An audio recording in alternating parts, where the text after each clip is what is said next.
یہ بات ہے اپریل 2023 کی۔ رمضان کا مہینہ تھا، آخری عشرہ تھا، 26واں یا 27واں روزہ تھا۔ میں اپنی فیملی کے ساتھ بحریہ ٹاؤن کراچی میں اپنے گھر کے باہر ٹیبل لگا کر اذان مغرب کا انتظار کر رہا تھا۔ وہ ٹائم آپ کو پتہ ہے کراچی میں ویسے ہی کسی بھی شہر میں سناٹے کا ٹائم ہوتا ہے، اوپر سے بحریہ ٹاؤن کے روڈز تو سناٹا ہی سناٹا تھا۔ میرے گھر سے جو مین روڈ ہے جس کو جنا ایونیو کہا جاتا ہے بحریہ میں، وہ شاید 100 میٹر دور ہوگا۔ ایک دم وہاں سے ایک دھماکے کی آواز آئی۔ دھماکے کی آواز سنتے ہی میرے والد صاحب گو کہ کافی بیمار رہتے ہیں، لیکن وہ اپنی ایک مزاج سے مجبور، لوگوں کی مدد کرنے کا مزاج ہے ان کا، انہوں نے فوراً اس طرف دوڑ لگائی کہ ہوا کیا ہے، اور میں بھی ان کے ساتھ ساتھ پیچھے پیچھے چلا گیا۔ اور ہمارے محلے کا ایک چوکیدار جو وہیں کھڑا تھا، ایک گھر کا ایک چوکیدار تھا، وہ بھی ہمارے ساتھ، ہم 3 لوگ مین روڈ کی طرف گئے تو دیکھا ایک گاڑی الٹی پڑی ہوئی ہے، اور وہ حادثہ بظاہر جو مجھے یہ لگا کہ کسی چیز سے وہ گاڑی ٹکرائی تھی، ٹکرانے کے بعد وہ کھجور کا پیڑ توڑتی ہوئی پلٹ گئی تھی۔ کھجور کا پیڑ جنہوں نے دیکھا ان کو پتہ ہے بڑا مضبوط اور بڑا تناور درخت ہوتا ہے۔ تو بہرحال یہ حادثہ تھا، اس کے قریب ہی ایک باڈی پڑی تھی۔ ہم تینوں قریب گئے تو ہم نے دیکھا کہ وہ خاتون کی باڈی ہے، اور خاتون زندہ تھیں، بہت بری حالت میں تھیں۔ حادثے کا شدید ٹکراؤ کی وجہ سے گاڑی سے نکل کر باہر گریں تھیں، اور وہ گاڑی کے پاس ہی ان کی باڈی پڑی ہوئی تھی۔ خیر وہ زندہ تھیں اور وہ کراہ رہی تھیں، اور ان کے کپڑے حادثے کی وجہ سے، رگڑ لگ جانے کی وجہ سے تمام پھٹ چکے تھے۔ ان کے گھٹنے کا گوشت نکل کے سائڈ پہ پڑا ہوا تھا۔ خاتون ہل نہیں پا رہی تھی، اور ہمیں اندازہ ہو گیا تھا کہ ان کو بیک بون یا ہیڈ انجری خطرناک ہوئی ہے، وہ اپنی چہرہ بھی نہیں ہلا پا رہی تھیں۔ 2-3 گاڑیاں اتفاق سے وہاں رک گئیں۔ ان خاتون کے لوگ مدد کرنے کے بجائے، ایک تو خاتون ہے، لوگ آگے بڑھنے سے ڈر رہے ہوتے ہیں، اتنی سی دیر میں لوگوں نے کہنا شروع کر دیا خاتون سے کہ کلمہ پڑھ لو۔ میرے والد صاحب وہیں کھڑے تھے، اور انہوں نے، جو ہمارے ساتھ چوکیدار تھا اس کے سر پہ پٹکا تھا، غالباً کپڑا تھا، وہ کپڑا لیا اس بندے سے، اور میرے والد صاحب نے ان خاتون کی جسم پہ ڈالا کہ بے پردگی، ظاہری بات ہے، نہ وہ ان کے کپڑے پھٹ چکے تھے۔ خیر اسی اثنا میں خاتون کے بالکل ساتھ بیٹھا، اور انہوں نے، خاتون نے میرا ہاتھ پکڑا، اور میں اس وقت فون چیک کیا کہ میں کال کر دوں ایمبولینس کو۔ تمام لوگوں میں چیخ رہا ہوں کہ بھائی کال کرو، تو میں اپنا فون گھر پر ہی انفارچونیٹلی چھوڑ آیا تھا۔ تو اس کے بعد خاتون نے میرا ہاتھ پکڑ لیا زور سے، اور کراہ رہی تھیں، اور میں نے ان سے بولا کہ سب سے زیادہ ان کو تسلی دی، میں نے کہا دیکھیں آپ پریشان نہ ہوں، کچھ بھی نہیں ہوگا، آپ ریلیکس ہو جائیں، ہم انشاءاللہ تعالیٰ ایمبولینس یہاں پہ فوری طور پہ آ جائے گی اور آپ بچ جائیں گی۔ انہوں نے مجھے اس دوران بتایا کہ میں اسپورٹ سٹی کی رہائشی ہوں، اور میں نے کہا گاڑی میں کون کون ہے؟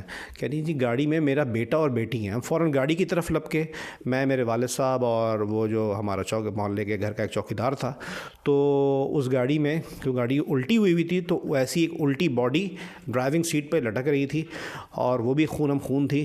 اب کسی طریقے سے ہم وہ شیشہ توڑ کے اس باڈی کو باہر نکالنے کی کوشش کر رہے تھے۔ بچی ہمیں وہاں نہیں ملی۔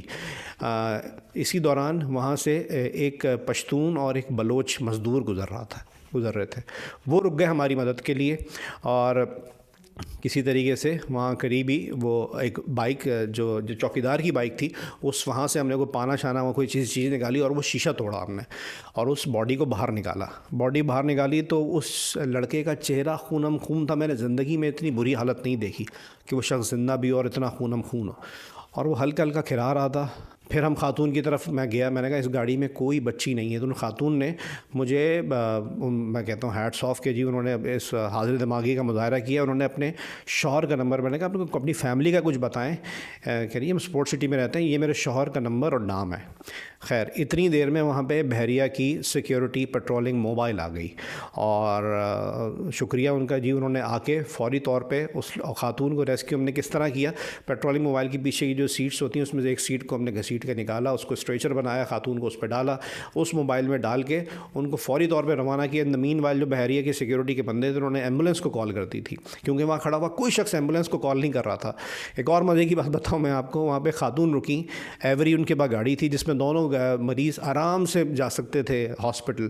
وہ آئیں، انہوں نے مدعا پوچھا، ویڈیو بنائی، میں ان کو بولتا رہ گیا، خاتون کو آپ کتنا بول سکتے ہیں، میں ان کو بولتا رہ گیا کہ دیکھیں ہماری مدد کریں، ان کو صرف ہاسپٹل تک پہنچانا ہے، ایمبولینس آ رہی ہے لیکن کسی طریقے سے ہمیں ہاسپٹل کے لیے تو مدد کرتے ہیں ہماری، فی الحال اب فوری طور پر جب تک آئے گی ہم پہنچ بھی جائیں گے۔ وہ خاتون نے سنی انسنی کر دی، اور وہ گاڑی میں بیٹھ کے چلی گئیں۔ اس افطار کے وقت میں بحریہ کی سنسان سڑکوں پہ مزید کسی گاڑی کا آنا تو بالکل اچنبے کی بات ہو جاتا ہے۔ بہرحال جو لوگ وہاں کھڑے ہوئے تھے انہوں نے بھی کسی نے گاڑی میں نہیں بٹھایا، سب یا تو کہہ رہے تھے جی کلمہ پڑھ لو، یا پھر بس ویڈیوز بنا رہے تھے۔ خیر خاتون کو روانہ کر دیا تھا. خاتون نے اپنے شوہر کا نمبر اور موبائل نمبر اور نام مجھے بتا دیا تھا. اتنی دیر میں ایمبولینس آ گئی جو بحریہ کی سیکیورٹی نے بھیج دی تھی. پہلے ہی فون کر دیا تھا جب وہ آگے اسپاٹ پر آئے تھے. تو وہ اس لڑکے کو بھی لے کے وہاں سے روانہ ہو گئی. پھر میں نے وہیں پہ اسپاٹ پہ کھڑے ہو گئی. اچھا بحریہ کی جو سیکیورٹی کے باقی لوگ تھے وہ بھی آ گئے تھے. انہوں نے سارے ڈیش بورڈ سے قیمتی موبائل والیٹ وغیرہ سب کچھ جمع کر کے, کیونکہ وہ دیکھ رہے تھے کہ میں شروع سے اور میرے والد صاحب وہاں کھڑے ہوئے تھے اسپاٹ پہ. تو انہوں نے میں ان سے پوچھا کہ بھائی اب رہائشی؟ ہم نے کہا ہمارا سامنے ہی گھر ہے. تو انہوں نے تمام چیزیں ہمارے حوالے کی اور باقی وہ کارروائی وغیرہ پہ چلتی رہی. میں نے ان کے شوہر کو فون کیا جو ودن 4 to 5 منٹس وہاں پر پہنچ گئے. میں ان کو زیادہ فون پہ ڈیٹیلز نہیں بتائیں. وہ آئے اور اچھا یہ بتا دوں اس دوران بچی اس گاڑی سے کوئی نہیں ملی.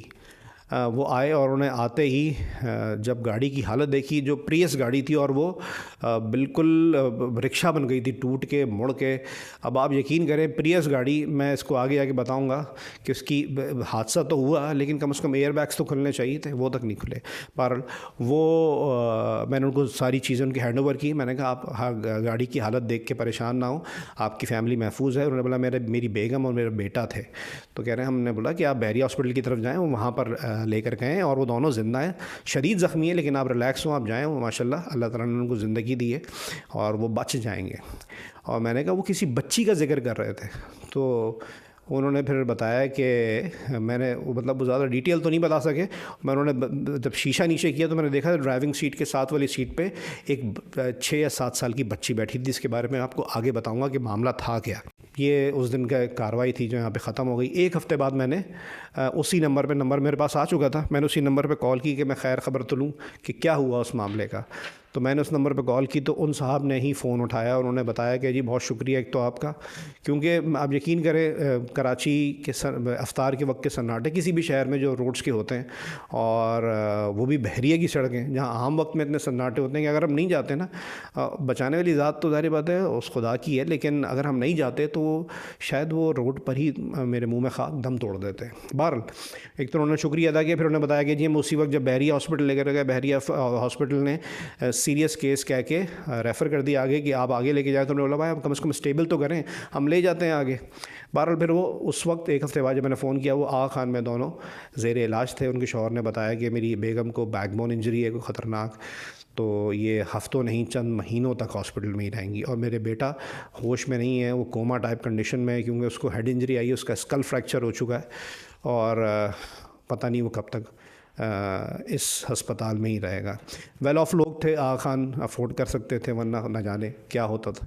بہرحال 8-9 مہینے بعد ہمارے گھر پہ ان کی ترکیب, انہوں نے فون کیا, ایڈریس وغیرہ لیا, میرے گھر پہ پھول اور مٹھائی کیک وغیرہ کچھ بھیجا ایز ایک اچھے ایک شکریہ کے جسچر کے طور پہ.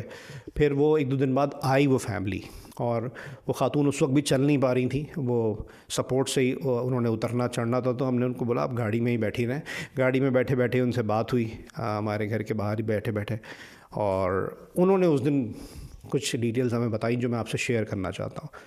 ایک تو انہوں نے بتایا کہ ظاہر بات رمضان کا آخری عشرہ تھا, وہ اپنے دونوں بچوں یعنی کہ اس لڑکے کے ساتھ اور اپنی 6-7 سال کی بیٹی کے ساتھ طارق روڈ پہ کہیں شاپنگ کر رہے تھے. ہوا کیا, وہ بچی نے تنگ کرنا شروع کر دیا. اب بحریہ اور طارق روڈ آپ کو پتہ ہے بہت دور ہے, قریب ہی ان کے شوہر کا آفس تھا. انہوں نے بولا کہ جب آپ گھر جا رہے ہوں تو آپ بچی کو لیتے ہوئے چلے جائیں, ہم لوگ بعد میں آئیں گے.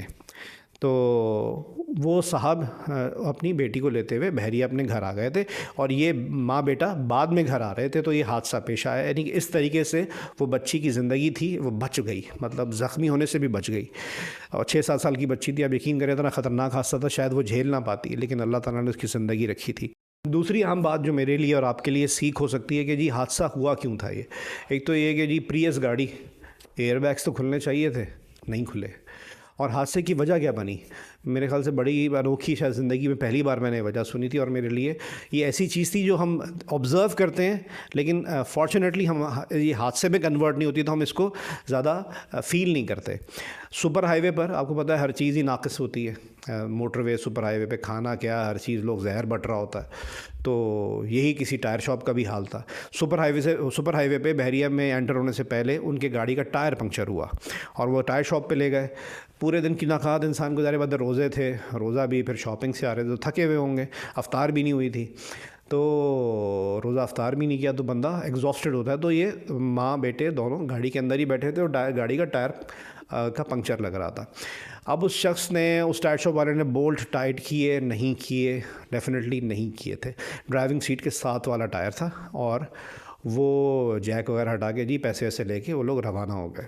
اب وہ ہلکا ہلکا وہ لوز ہوتا رہا. کیا ہوا، جس جگہ پر یہ حادثہ ہوا تو اس لڑکے کا بتانا یہ تھا کہ گاڑی نے ایک دم ببلنگ شروع کی اور ڈرائیونگ سیٹ کے ساتھ والا جو ٹائر تھا نا وہ اتنی زور سے ہل رہا تھا غالباً کہ اسٹیئرنگ جو تھا وہ سنبھالنے میں نہیں آیا، جس کی وجہ سے حادثہ پیش آیا ہے اور یہ گاڑی پلٹ گئی ٹکرا کر. یہ چیز کا ثبوت یوں بھی ملا کہ جائے حادثہ پہ تینوں ٹائر ملے، گاڑی کا سٹرکچر پورا جو بھی جیسا بھی تھا وہ ملا.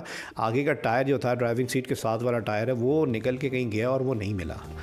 تو یہ پوری سچویشن تھی. اس میں کئی قسم کی سیکھ ہیں اور اس میں ایک سیکھ اور ہے جو کراچی میں ہم لوگ کہتے ہیں نا کہ یہ غیر مقامی آئے ہوئے ہیں.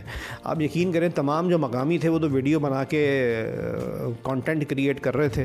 ایک بلوچ اور ایک پشتون اگر وہ نہ رکتے نا تو ہم ان باڈیز کو گاڑی سے بھی نہیں نکال سکتے تھے، نہ ایمبولینس کو کال کر سکتے تھے، نہ ان کی زندگی بچا سکتے تھے. تو بھائی یہ 2-3 قسم کی سیکھ تھیں میرے ایک ریئل لائف ایکسپیرینس سے. اگر آپ کو ملی ہیں تو اچھی بات ہے. میرے لیے تو یقینی طور پہ ایک یہ زندگی بھر کا سبق تھا.